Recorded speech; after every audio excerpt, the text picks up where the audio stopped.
buenas noches, bienvenidos a Ciudadanos. Les voy a contar de lo que estábamos hablando antes de empezar el programa.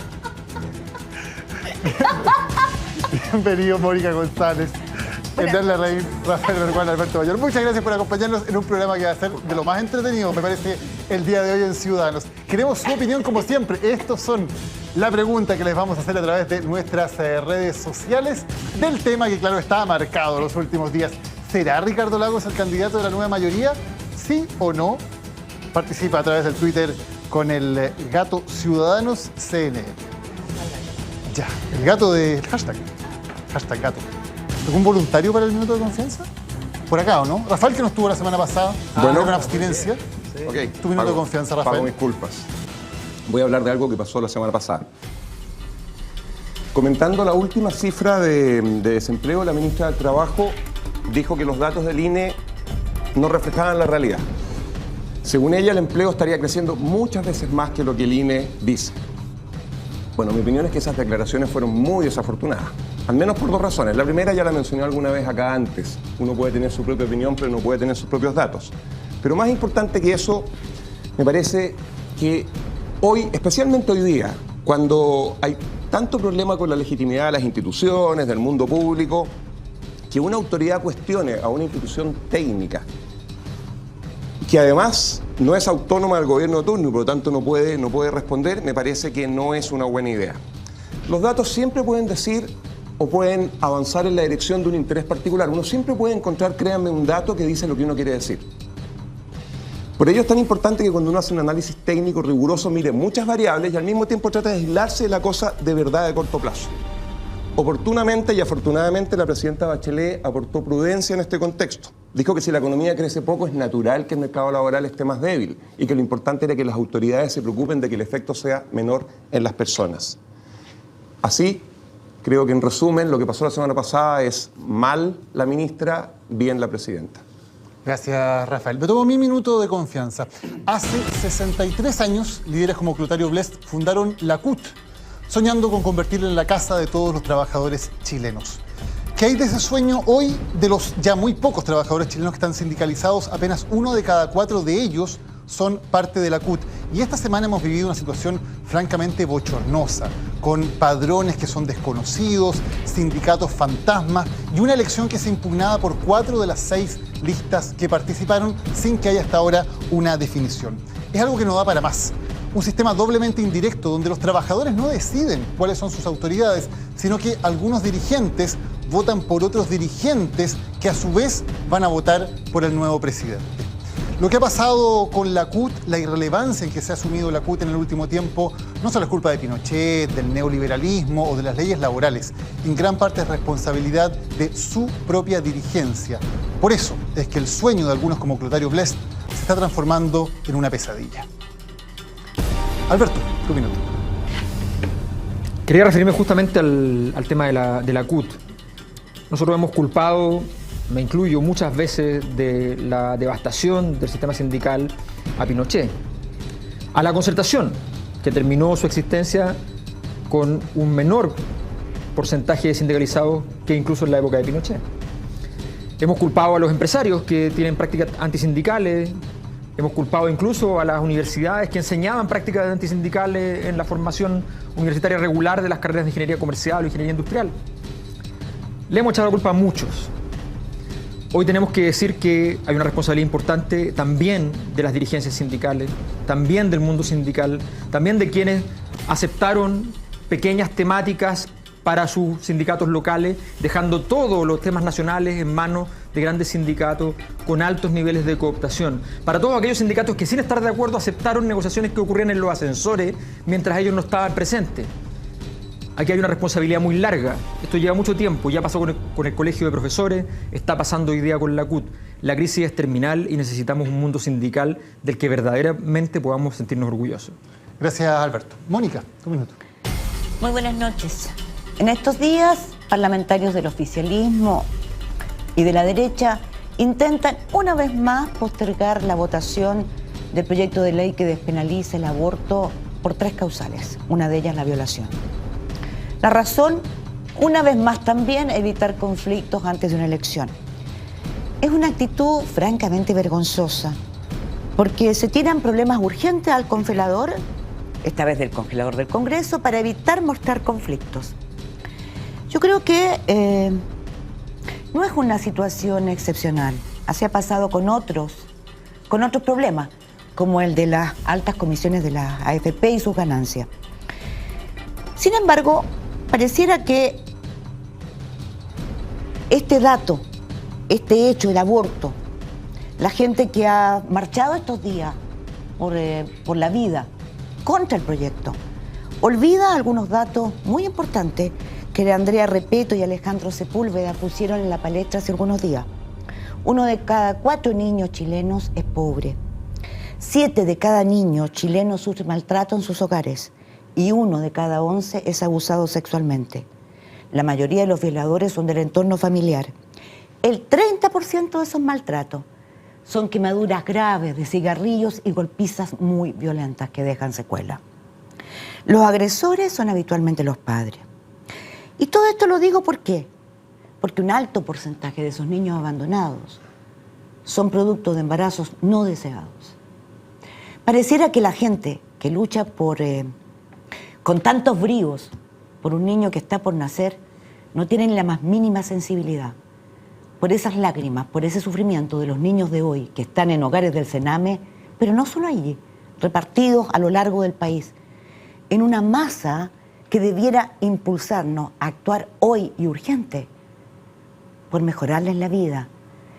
Eso es una contradicción que nos hace mirar esta postergación de la ley en el Congreso como una forma de encapucharnos frente a los problemas reales que debieran de verdad movilizarnos de inmediato. Gracias, Mónica. Hernán, tu minuto.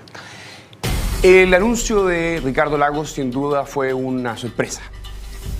A pesar de su debilidad en las encuestas, el expresidente está apostando a una arriesgada candidatura y eso sin duda habla de un cierto liderazgo. En día donde los políticos toman las decisiones basadas en las posibilidades, el presidente Lagos se la juega. Y si se trata de liderazgo, el presidente Lagos va a tener que hacer algunas declaraciones, algunas precisiones. ¿Es su proyecto un proyecto de continuidad al actual gobierno o es un proyecto de cambio? ¿Es la vuelta a la concertación o es más de lo mismo? ¿Cuál es su posición respecto de las grandes reformas y el espíritu del actual gobierno? ¿O vamos a volver a la moderación, al gradualismo, a la racionalidad y a las prioridades? ¿Cuál es su posición en materia laboral, tributaria, en materia de contenidos constitucionales? El liderazgo que el presidente está mostrando hoy día, poniendo su candidatura en un escenario muy complejo para él, lo obliga también a transparentar sus posiciones y conocer de qué se trata este proyecto presidencial. Gracias, Hernán. El lanzamiento del presidente Lagos es precisamente el tema de nuestra pregunta del día y también de la nota con la que comenzamos el debate. ¿Se atreve Lagos o no se atreve? No me resto a la posibilidad de participar. ¡Un criminal de la educación! ¡Criminal! Le hicimos ver el malestar de la gente que no pudo seguir costeando las carreras, tuvo que abandonar y hoy día se encuentran con trabajos precarios tratando de pagar una deuda bancaria inmensa. Yo, si fuera joven, estaría en contra del CADE.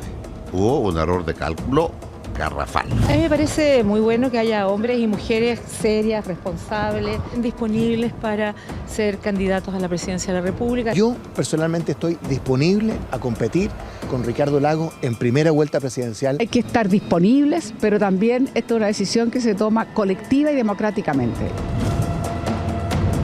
La única razón que me llevaría a mí a pensar en una eventual futura candidatura sería un problema de responsabilidad con Chile. Es bastante decepcionante saber que las respuestas presidenciales solo sean Lagos y Piñera. El lanzamiento de Lagos y las reacciones que vinieron luego, Alberto. Bueno, la aparición de Lagos efectivamente viene en un mal momento. Él estaba esperando poder aparecer en la escena presidencial con un escenario que lo propiciara. Que es más o menos su conducta habitual durante toda la transición, esperar que el escenario esté en condiciones y para lo cual obviamente procura que ese escenario se vaya produciendo. Lo intentó desde hace meses y no funcionó. El escenario era cada vez peor. Y esta vez en un acto que solo el tiempo nos dirá si fue un acto de liderazgo o si fue simplemente la desesperación, dio el paso igual y dijo, si la montaña no va a Mahoma, Mahoma va a la montaña, y nos muestra hoy día un paso muy importante, muy significativo, en el cual él apuesta a que él puede cambiar el escenario, partiendo desde un 5%, partiendo desde un escenario de decaimiento, partiendo de una coalición que tiene, para efectos de su nombre, tiene las sabanitas todavía más cortas que Michelle Bachelet, se tapa un lado, se destapa el otro, está muy complicado, con una dificultad muy grande en términos de las estructuras partidarias. Los partidos tienen que más o menos llevar candidatos, no va a ser tan fácil que la DC apoye inmediatamente a Lagos. Si el PC apoya a Lagos, se le puede desarmar porque va a haber una coalición por izquierda. O sea, con un flanco completamente... De hecho, a Lagos nunca le ha gustado tener una coalición por izquierda, un lote por izquierda que tenga alguna señal de presencia, porque eso le parecía siempre un problema. Lo hizo con Gladys Marín, que la atacó muy duramente antes de las elecciones del año 99. Entonces, evidentemente, me parece a mí que no es el mejor escenario para Ricardo Lagos. Evidentemente toma una decisión osada. No es la decisión que quería, pero hasta el momento de lo que va la decisión, la jugada está funcionando. El cambio de escenario se produjo, gente como Hernán le dice presidente, ¿ya? O sea, más o menos algo funcionó, ¿ya? Vamos a ver cómo sigue. ¿Está funcionando la jugada o no está funcionando? Yo creo que para entender si está funcionando, bueno, solo el tiempo lo dirá. Yo no sé si va a pasar de diciembre, por pensar en la próxima encuesta CEP, que ha sido mencionada como una de las eventuales responsables de lo que está ocurriendo. Ahora, yo pensé que era como sutil la propaganda, pero fue muy evidente, voy a tener que usar un eufemismo en la próxima vez. Sí. Yo creo que para entender y para tratar de evaluar si esto está funcionando o no está funcionando, primero hay que tratar de explicar el por qué hizo esto. Yo creo que hay dos razones fundamentales para que se haya aparecido Lagos, pensando así como las deudas en marzo. Y digo desapareció Lagos porque hasta donde yo sé nadie estaba esperando que ocurriera en este momento, aunque todos sabían que podía ocurrir en algún momento. Y la primera, lo digo muy rápido, la primera, a ver, yo creo que hay una que es más noble que la otra, pero creo que las dos son muy válidas. La más noble yo creo que tiene algo de convicción. Yo quiero creer que en un contexto en el cual la política está tan degradada, cuando hay tanta desconfianza y tanta, como decíamos hace un rato atrás, falta de legitimidad, yo creo que el presidente Lagos está asumiendo un acto de responsabilidad en su cabeza que tiene que ver con tratar de conciliar lo que hoy día parece ser una coalición que no tiene ninguna posibilidad de reconciliarse. La nueva mayoría con la vieja mayoría o la concertación, etc. Y creo que eso tiene un costo para él, pero creo que él está asumiendo esa pega. Y me parece muy bien que sea así, creo que es noble que sea así y aplaudo que sea así. Pero creo que hay también una segunda razón muy probable que en parte explica lo que decidió y es más táctica. Yo estaba mirando un concepto que no tiene traducción en castellano, va a sonar cursi, pero la palabra en inglés es preempting. Y es una palabra que, si bien no tiene traducción, en general los diccionarios dicen adelantarse. Y es un concepto muy importante en economía. Tiene que ver con la posición que toma una empresa tratando de entrar a un mercado en el que, más que porque el mercado le interesa en sí mismo, para tratar de hacer más difícil la entrada de otras empresas después. De alguna manera el primer actor tiene una ventaja sobre los otros. Y yo creo que hay algo de preempting aquí en el sentido que Lagos, viendo que había una probabilidad alta de que en la Junta de la ADC, que estaba ocurriendo ese día y ese fin de semana, y la mejor prueba de que la Junta de la ADC, al menos sus presidentes y sus principales líderes no sabían de esto, es que Walker se contradijo con respecto a lo que había hecho un mes antes a las 6 horas y salió con el mismo discurso que tenía preparado pensando que Lagos no estaba. Y yo soy candidato. Él había dicho un mes antes que él no iba a ser candidato si Lagos, ¿no es cierto?, se lanzaba. Y prácticamente se lanzó. Y lo que hizo Lagos fue, viendo una probabilidad alta de que una asamblea, y todos sabemos lo que puede salir de una asamblea, esa es otra discusión, terminara comprometiendo, por ejemplo, a Mariana Elwin hasta el final, hasta la primera vuelta, generando eso una fragmentación de la discusión e imponiendo una discusión que hacía más complicado el acuerdo. Él decidió adelantarse, llenar ese espacio, y aun cuando es algo que quizás no hubiese hecho en otro contexto, como una empresa que no le interesa ese mercado, decidió que era necesario hacerlo para hacerle más difícil la entrada al resto. Mónica. A mí me parece que toda esta discusión de Lagos, de por qué, de lo que pasó en la Junta Democrática Cristiana, con todo respeto, le interesa a este porcentaje de la sociedad. Porque yo creo que si Lagos irrumpe es porque estamos en crisis. Si se adelanta es porque estamos en crisis. O sea, adelanta, no sé, yo creo que era seguro que iba a hacerlo, ¿no? O sea, ¿sería candidato Ricardo Lagos si no estuviéramos viviendo una crisis? Yo creo que no. Habría esperado, habría dudado. Y yo creo que ese es el tema central. ¿Qué lagos es el que vamos a tener encima del escenario?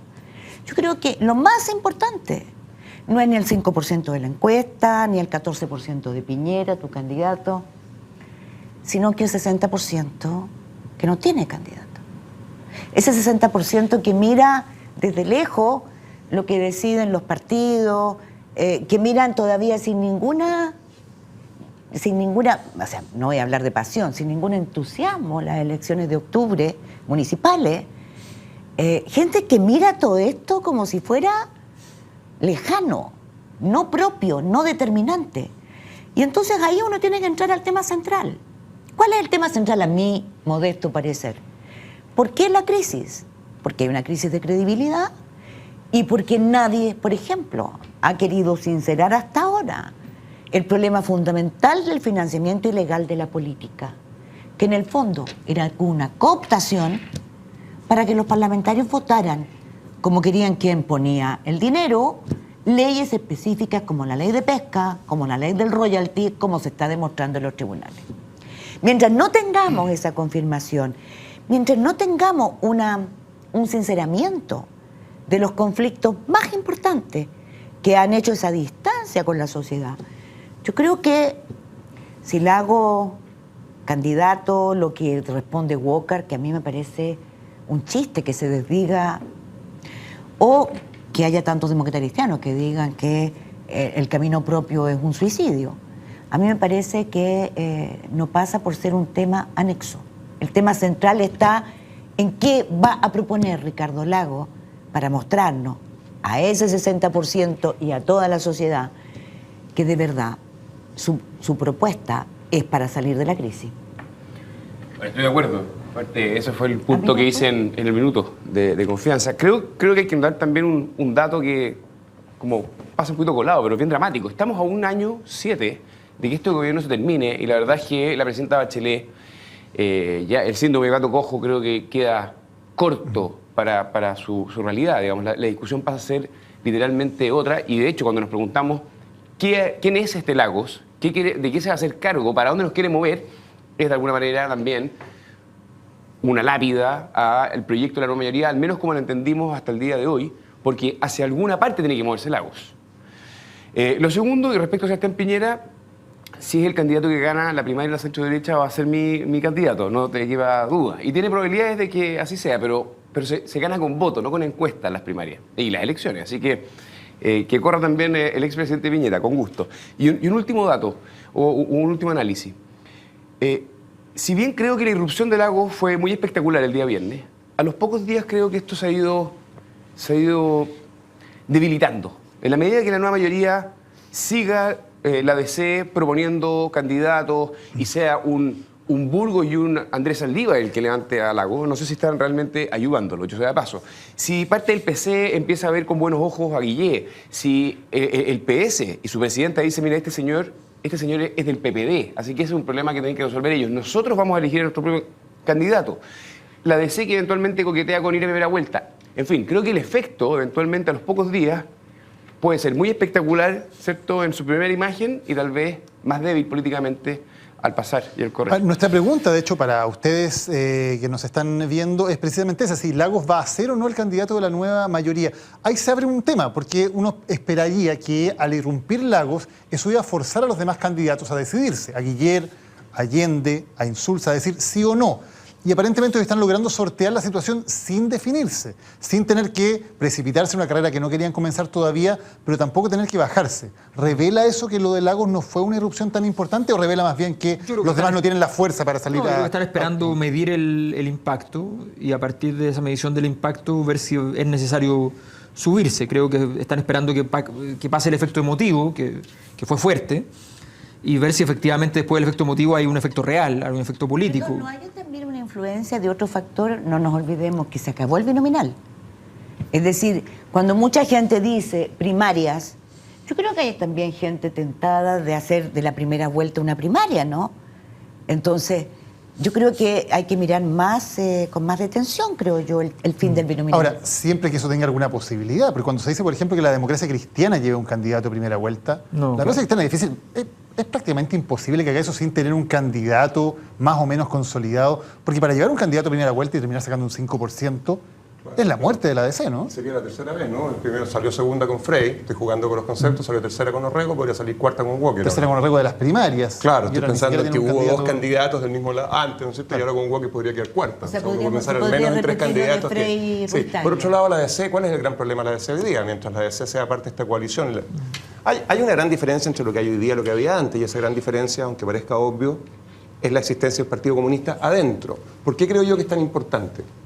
Recuerden que en psicología siempre nos dicen que el lugar donde tú estás influye. Uno no analiza y entiende los problemas de la misma manera dependiendo desde dónde los mira. Cuando el Partido Comunista estaba afuera, participar sin integrar la coalición, pero participar en ella era ganar. Hoy día el Partido Comunista está dentro. Hoy día negociar para el Partido Comunista es necesariamente perder. Antes siempre era conseguir algo, ahora siempre es perder algo. Por lo tanto, este es un contexto bien distinto. Entonces, en ese mundo, mi pregunta es, ¿qué puede hacer la DC? Y la DC al final tiene dos posibilidades.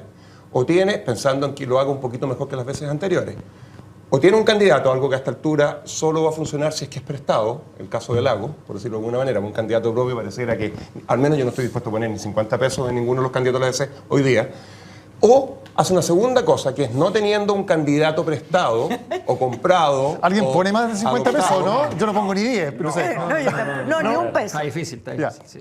O hace una segunda cosa que podría permitirle quedar en una situación algo menos mala, o incluso razonable en comparación a la anterior, que es lograr tener alguna influencia en el programa de gobierno, cosa que la vez pasada no ocurrió porque fue con un candidato que al final terminó tan mal que ni siquiera tuvo la posibilidad de opinar. Pero esto y eso fue un bochorno, creo yo, de principio a fin. Entonces, a mí me parece que si ellos no tienen un candidato y no es Lago, bueno, solo va a tener sentido que sigan avanzándose en una primera vuelta si es que creen que eso les va a permitir tener una cantidad de votos tales que les permita tener influencia en el programa. De lo contrario, sería un suicidio. Esto es de sabanitas cortas, como decía Alberto, ¿no? O sea, si te destapas por el lado de la DC, te curas por el Partido Comunista. Claro, lo que pasa es que Michelle Bachelet partió el gobierno tratando de establecer un criterio por el cual podía vestir desde el Partido Comunista, el mundo sindical, el movimiento estudiantil, los que ingresaron del movimiento, hasta la democracia cristiana, la iglesia, parte del empresariado. Esa era la tesis. La nueva mayoría... Enorme sábana. Una enorme sábana. Iba de Luxich hasta el Partido Comunista la cosa. Exactamente. Y resulta que la sábana fue demostrando que no era tan grande, o al menos que se iba cortando en el trayecto. Para Lagos, esa capacidad es todavía menor que para Michelle Bachelet. A Lagos le cuesta más hacer ese ejercicio. Y eso desde el principio.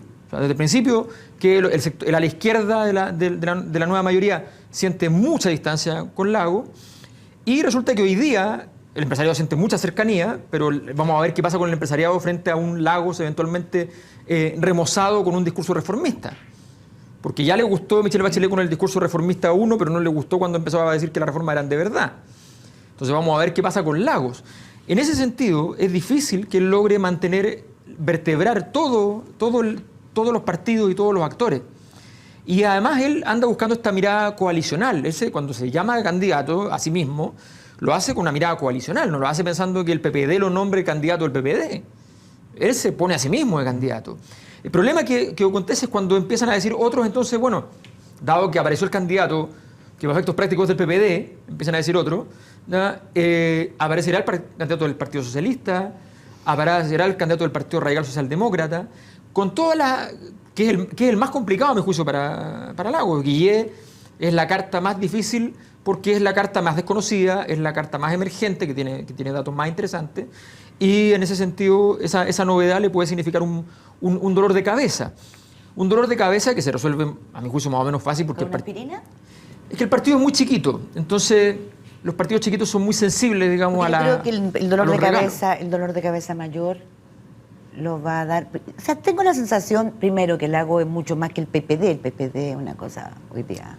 Sí, pero tiene que ir por alguien. Sí, estoy de acuerdo. Porque eso nos recordó Isabel Allende ayer, que pero es de verdad, PPD, no es el Partido Socialista. Sí, pero a mí todos esos recuerdos o estos encasillamientos, yo creo que hoy día está todo distinto y va a depender de otra cosa. Porque se nos está olvidando que hay un rebaraje también. estamos en un pleno rebaraje de fuerza. Y si bien ni Boris ni Jackson tienen posibilidades de ser candidatos presidenciales, yo creo que ahí va a emerger, y no veo quién pudiera representar esa fuerza, que no, yo no creo que sea Navarro. ¿Quién va a representar esa fuerza que es, yo creo, la novedad que hay pensando en lo que sucede en otros países, ¿no? Que cataliza mucho descontento descontento con el oficialismo. Como España lo hizo el Podemos y que se empezó a... como se ha desinflado. En Austria los el verdes. millón de votos que perdió Podemos impresionante tan rápidamente. Pero yo creo que aquí hay un factor que no estamos tomando en cuenta, que esta izquierda que no es el Partido Comunista, que es una izquierda que está en un polo emergente que concita y cataliza mucho descontento.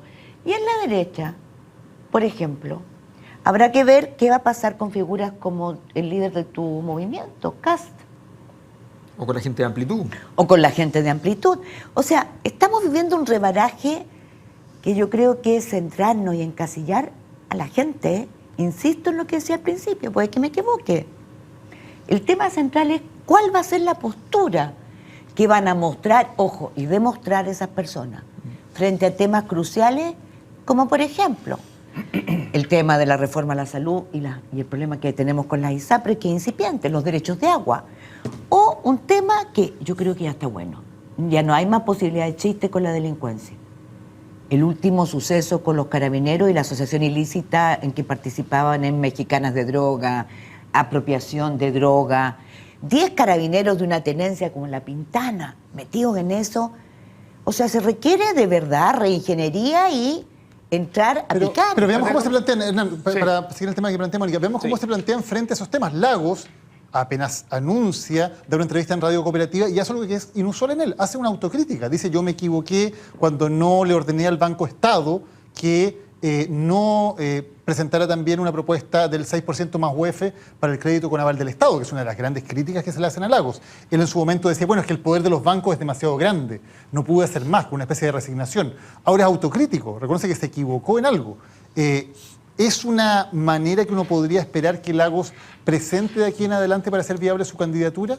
¿Presentarse también más crítico, presentarse en una actitud tal vez distinta a la que le conocemos sobre Pero el tema como ese? disculpa, sí, es que es muy difícil porque si hay algo si hay una figura que por distintas razones simboliza la transición, es Ricardo Lagos.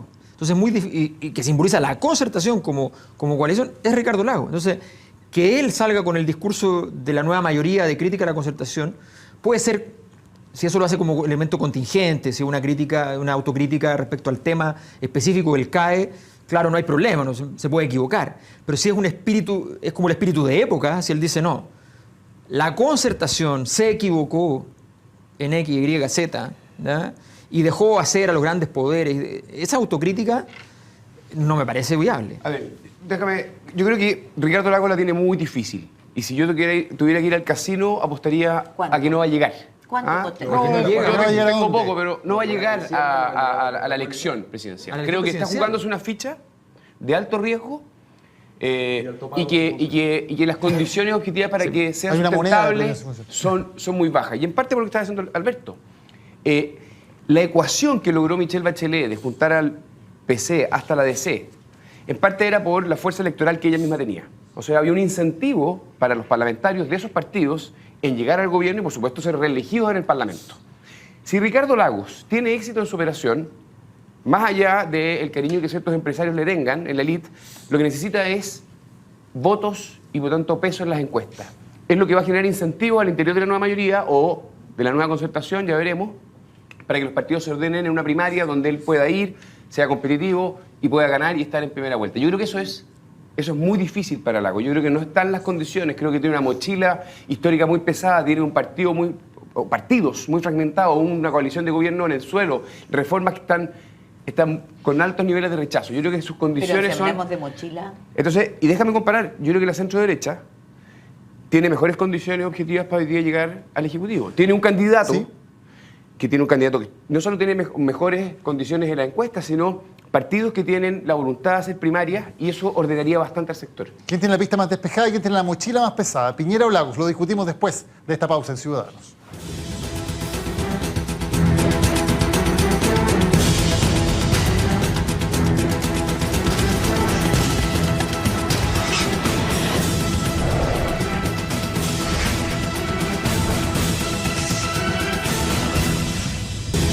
Ya, ¿quién tiene la mochila más pesada, Lagos o Piñera? Rafael. El Lago no cabe ninguna duda. Recordemos, la mochila de Lagos, mientras la nueva mayoría trata de demoler, Lagos lo que hace es remodelar. Mientras la nueva mayoría se preocupa de proveer bienes públicos del Estado, Lagos acepta el lucro, regulado, pero lucro, que al final genera el mundo privado. Y mientras la nueva mayoría tiene el Partido Comunista, Lagos es un socialdemócrata tercera vía que al final es lo más parecido que yo conozco a una economía liberal de derecha. Sí. ¿Alberto? Sí. Sí, pues un Tony Blair. Un Tony Blair. Cuando... Con una diferencia, la guerra de Irak solamente. Con la diferencia que se demoró un año en tomar la decisión. Yo creo que perdón, pie. es que ese es un punto importante, porque acabamos de ver el informe en Inglaterra, el efecto de ese pero es que es lapidario ese informe, sobre el resultado de lo que fue el apoyo de Tony Blair a la invasión en Irak. Además que Lagos quería despenalizar la marihuana cuando actuaba de expresidente, de candidato, ¿puede decir eso también? No vi una declaración que firmaron varios el fin de semana. Sí, claro. Pues. Que hacen muchos expresidentes hacen eso. No sé si como candidatos siguen pensando lo mismo que como expresidentes, pero lo ha dicho. O sea, también puede ser. Sí. El problema cuando llega a ser presidente, que normalmente... Bueno, pero además Mujica lo hizo en Uruguay y los problemas en Uruguay, o sea, esa medida legal no solucionó los problemas, ¿no? No. Bueno, pero volviendo a la mochila es difícil, yo creo que incluye el Transantiago, que el tema de transporte público está muy presente para la ciudadanía hoy, está el tema de la educación y desde el movimiento estudiantil Lagos de alguna manera es el padre del CAE y eso va a tener efecto. Penal Cordillera. Los empresarios, ¿cierto?, amaban a Lagos. Entonces hay un relato desde la izquierda más nueva mayoría, ¿cierto?, más crítica a la concertación, donde el equilibrio es frágil para Ricardo Lagos y en ese sentido es más difícil. Me encanta que hoy día todos hablen del CAE, ¿eh? Todos hablan de que fue una política equivocada. Todos aprendimos tardemente. Perdón, y yo encuentro que hay mucha hipocresía. Porque el tema del CAE, por ejemplo, con todo respeto, CIPER lo viene mostrando desde el año 2011-2012, los efectos nocivos y negativos, y no pasó nada. O sea, aquí... No, lo que me impresiona es cómo y el se dio cuenta después, bueno, cómo nos que las vimos familias estaban sobreendeudadas aquí de que había sido una y que había sido un negocio para los pésima bancos, política pública. un puro negocio para los bancos. No, pero porque además si hubieran entregado eso en becas gratis del Estado. Entonces, lo importante es diseñar bien las políticas, porque después en el gobierno de Piñera se bajó el 6% a 2% así. No digo que haya sido trivial de hacer, pero se hizo y se podía, por lo tanto. O sea, tan así no. Bueno. Sí, hubo que sacar un millón de personas a la calle. Perdón, voy a decir, no. Y con lo que significó mantener el negocio para los bancos. Significó que el Estado pusiera más plata, pero los bancos siguen igual. Puede ser una maravilla, una política mal diseñada con un mismo objetivo puede ser el Yo estoy de acuerdo contigo, Rafael, pero se nos olvida algo. Piñera nos sacó a los bancos del negocio. Entonces, seamos no creo que sea necesario sacar a los bancos. Te fijas que estamos justamente discutiendo. A mí lo que me importa es que la política funcione. Y creo que cuando baja de 6 a 2, el problema del sobreendeudamiento desaparece y tienes una herramienta que puede ser tremendamente positiva. No era solo el interés a las personas, sino que también estaban el conjunto de pagos, los abonos que hacía el Estado en anticipo, para permitir que entraran al negocio de los bancos. Era una cuestión que era un negocio sin riesgo porque lo iba a pagar el Estado si no pagaban las personas. O sea, Alberto, era una locura. Es el mismo problema del Transantiago. El Transantiago, conozco diagnósticos de 100 páginas que comparto en un 99%, pero fue una política mal diseñada y termina siendo la peor política pública en la historia de Chile. Yo le pregunté directamente a Lagos el año 2012 qué había pasado, por qué el Estado había aceptado que un crédito que tiene el aval del Estado, ni más ni menos, tuviera crédito de 6% más UF de interés de todos los bancos en Chile. Y la respuesta de él es, bueno, es el poder que tienen los bancos en el mundo. O sea, no hablemos solamente de una política mal diseñada, es de un gobierno que no se siente capaz de ir a discutirle a los bancos y decirle, señores... contratos mal diseñados, que es el mismo problema del Transantiago. Pero hay un tema de poder cuando un gobierno no es capaz de discutirle a los bancos, que todos juntos les están diciendo 6% más UF o no nos metemos en el negocio. Y como se aprobó una ley que dice que el Estado no puede hacer esos créditos, que solamente los pueden hacer los bancos, ese es un tema de una medición de fuerzas entre un Estado y el sistema financiero. Y el Estado, con Ricardo Lagos al mando, ni más ni menos, el que tiene que agachar la cabeza. El que tiene que explicar por qué eso se hizo así es el que estaba en el poder en ese momento, porque los bancos pueden haber reclamado un montón de cosas, como reclaman cualquier empresa que esté en cualquier sector cuando se les regula. Pero la verdad es que al mismo tiempo se ha avanzado bastante en muchas regulaciones. O sea, al final es un tema de si eres capaz o no de hacer la pega. Ese gobierno en ese momento no fue capaz de hacer una La buena tarea. explicación que se daba era que la Corfo no podía cobrar porque no sabe cobrar. Me parece que es una explicación tan burda, pero tan burda. Las empresas y los sectores y los grupos económicos en todas partes del mundo son un grupo de interés, como lo son los funcionarios públicos y son los profesores de la Universidad de Chile. Es responsabilidad del Estado lograr que ese grupo de interés no capture la política pública en su propio beneficio. Y esta política pública sea beneficiosa como para el objetivo que busca, que es para todos los chilenos. Por tanto, si no se hizo, tiene que dar explicaciones a los que hicieron la política. Sí, pero a ver, pero es Porque el que hayan sido grupos de interés no cambian nada. Lo siguen siendo hoy día y lo van a seguir siendo en 300 años más. Sí, pero los datos, es que los datos son, si uno revisa el presupuesto, uno va viendo cómo las instituciones fueron descubriendo el CAE y fueron inventando todo un mecanismo, un conjunto de recursos operacionales para poder capturar los muchachos CAE. Hasta el nivel de poner carpas especiales de atención solo para los que iban con CAE. Todo ese sistema se ve en los datos. Tú lo miras y te das cuenta cuando una entidad descubrió el CAE y empieza a trabajarlo y crece de 0 a 1.000 millones y después de 1.000 a 4.000 y de 4.000 a 8.000 millones de pesos, cifras sorprendentes en el sistema. Bueno, ese descubrimiento lo podía ver cualquier funcionario después del diseño. Te puedes equivocar en el diseño. Te das cuenta que encontraron la vuelta para poder operar con él y tú dices, oye, momento, aquí se están llevando la plata. No solo cualquier funcionario. O sea, lo podría ver cualquier dirigente político, lo podríamos exacto. haber visto los periodistas, seamos también... Esto fue una ley, digamos las cosas como son. Sí, claro. Los periodistas no dijimos nada, los políticos no dijeron nada, el CAE siguió funcionando. ¿Y por qué? ¿Por qué no vimos nada? Eso yo creo que también es digno de decirlo, porque nosotros somos bien buenos para reclamar y decir, mire, qué vergüenza tal cosa. ¿Y por qué ese adormecimiento? ¿Por qué esa ceguera?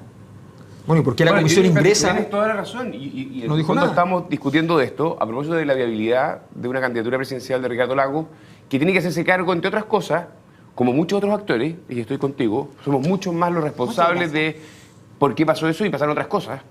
Cuando ocurrió el movimiento estudiantil, la verdad es que pocos entendían al detalle la complejidad de lo que significaba ese movimiento social. Por de pronto, lo que estábamos en el gobierno nos costó mucho comprenderlo.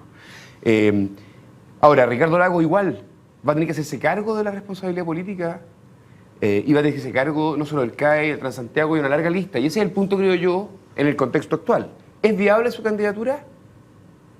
¿Qué pasa con esas manchas? ¿Va a hacerse cargo de esa responsabilidad? Yo le hice la pregunta. ¿Le resta viabilidad? Yo intuyo que sí. No, evidentemente el escenario para él no es nada fácil. Por eso es interesante el acontecimiento de que él tome la decisión de ir a pesar de las condiciones en las que está. O sea, todo indica que el conjunto de factores que él consideraba relevante para poder ir no está ninguna de las variables, ni siquiera una.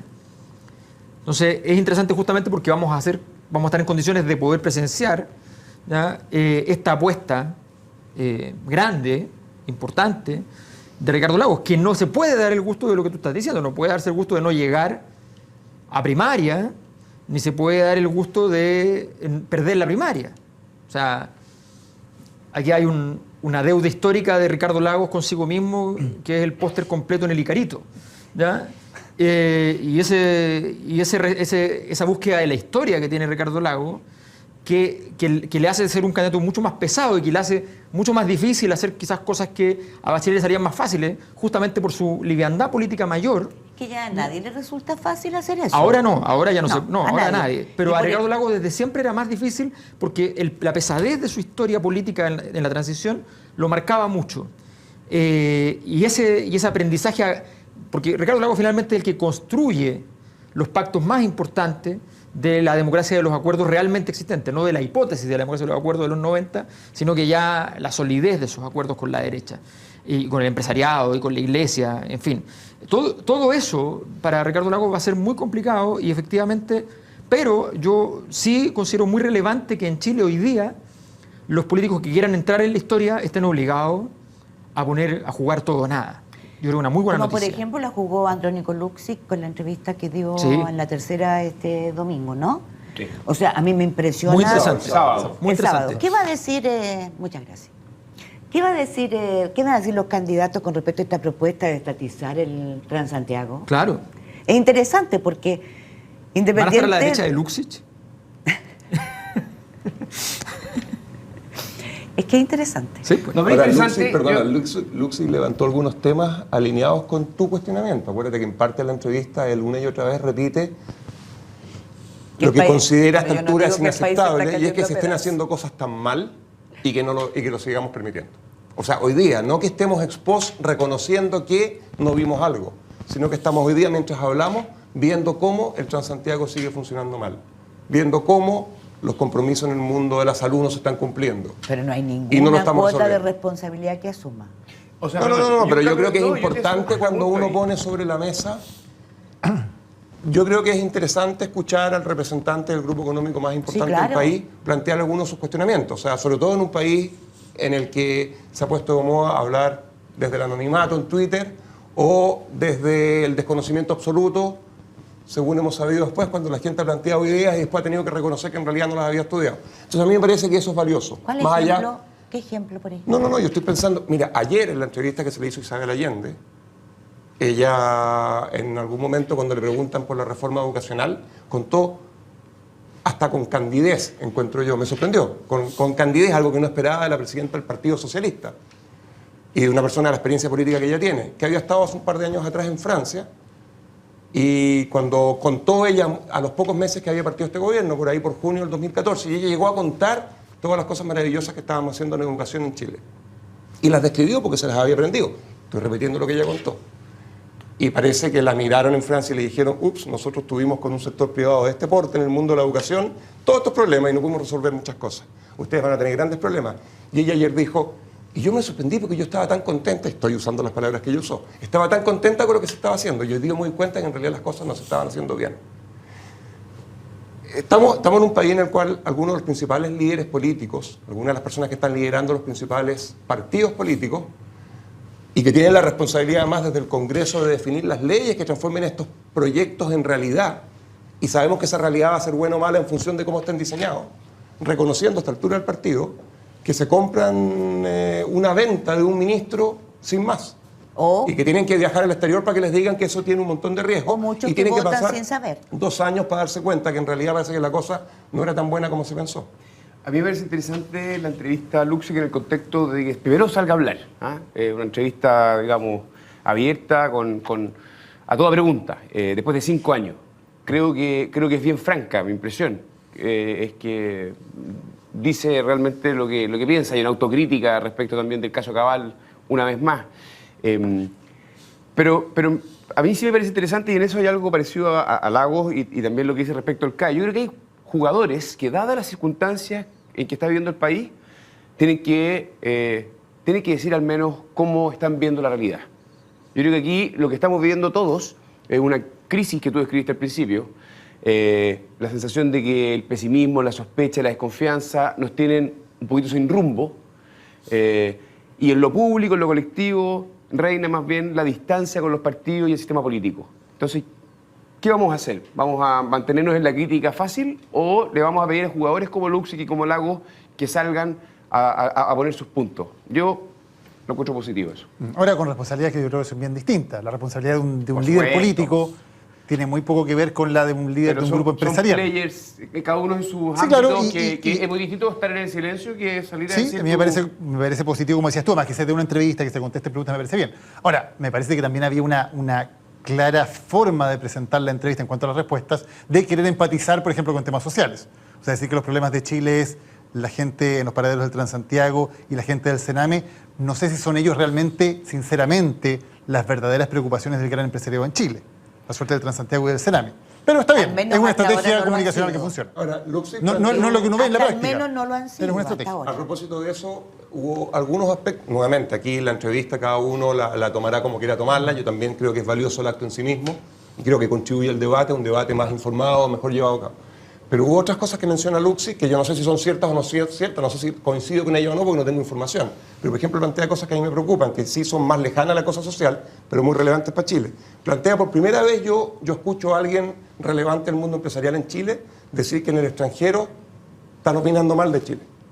Nosotros estábamos acostumbrados a decir que en realidad el problema nuestro es un problema interno y que lo que está pasando es que afuera nos miran desde la distancia y entienden que este es un país que está haciendo siempre las cosas bien. ¿Y eso es verdad? Bueno, no sé, pero que se ponga Depende a quién le sobre la pregunten a un mesa, extranjero, ¿no? abre una discusión que yo creo que es súper relevante. Pero es fácil de contestarlo con la realidad. Bueno, y si eso está ocurriendo, hay una consistente diferencia importante. Consistente con eso dice que el grupo está empezando a hacer sus inversiones afuera. Pero eso porque O sea, tamaño. son Por dos el datos, tamaño, pero dos cosas. Uno, porque por concentración.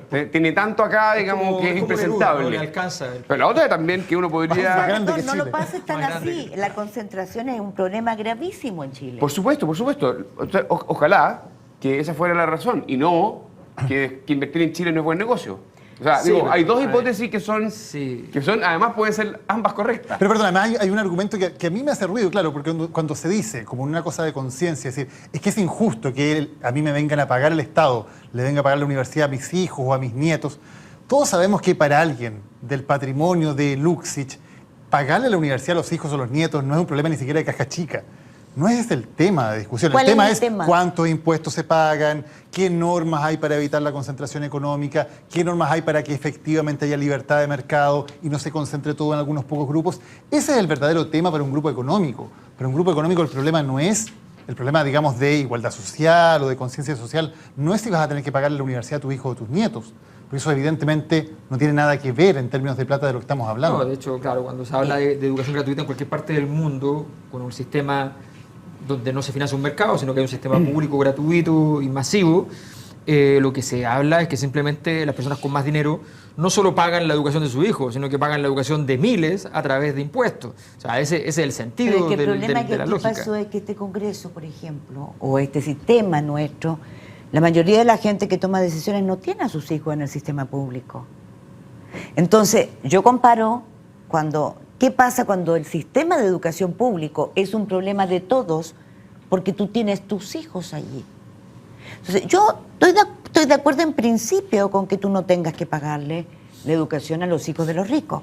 Pero ¿cómo solucionamos este otro problema?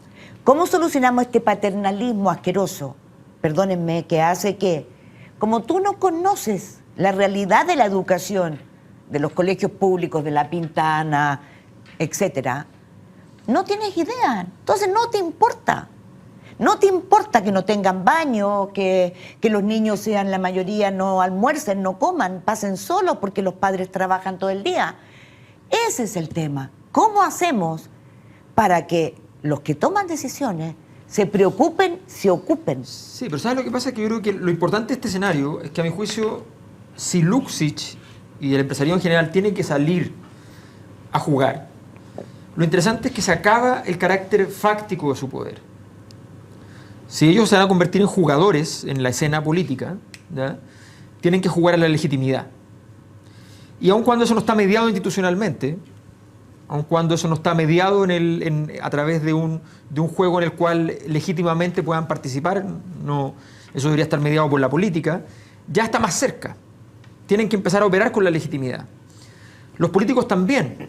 La transición en Chile fue una época en la cual hacer política era fácil. Muchos partidos políticos llamaban a gente que está sin trayectoria política y le decía: oye, tú eres un gran gerente, sé candidato con nosotros, te hacemos una buena campaña, ponemos plata, qué sé yo, o pones tú la plata y puedes salir candidato. La política en el mundo nunca en la historia, ahora es más fácil que antes, pero aún así, nunca ha sido un juego sencillo. Tú no vas a jugar y después, si pierdes, te vas a un directorio y eres feliz igual. La política es un juego donde si tú ganas, das un paso, y si tú pierdes, quedas peor que antes. Es un deporte de alto rendimiento. Y en ese sentido, lo que está pasando hoy día en Chile es que la política está volviendo y Luxich, Lagos ya no pueden salir a jugar simplemente. Yo creo que esto es todo muy sano. Y para muy razonable. Sin poder financiar la política, lo dijo con todas sus letras en la entrevista. No hay plata. O sea, los empresarios van a tener menos capacidad de influencia porque van a tener menos capacidad de acceso al poder. Obvio. Los políticos van a tener menos incentivos de ser condescendientes con ellos porque no nos financian, son un voto más. No legalmente al menos. No legalmente, por supuesto. Estamos hablando de... Bueno, es que nunca se ha cumplido la fiscalización en la historia de Chile. Tienes toda la razón. Hemos ido avanzando en términos de regulación y esperamos que eso siga ocurriendo. Tenemos además un CERVEL un poquitito, con un poquito más de musculatura. Pero no cabe duda de que el daño reputacional hoy día es altísimo. Y como dice Alberto, estoy muy de acuerdo, el desafío es la legitimidad.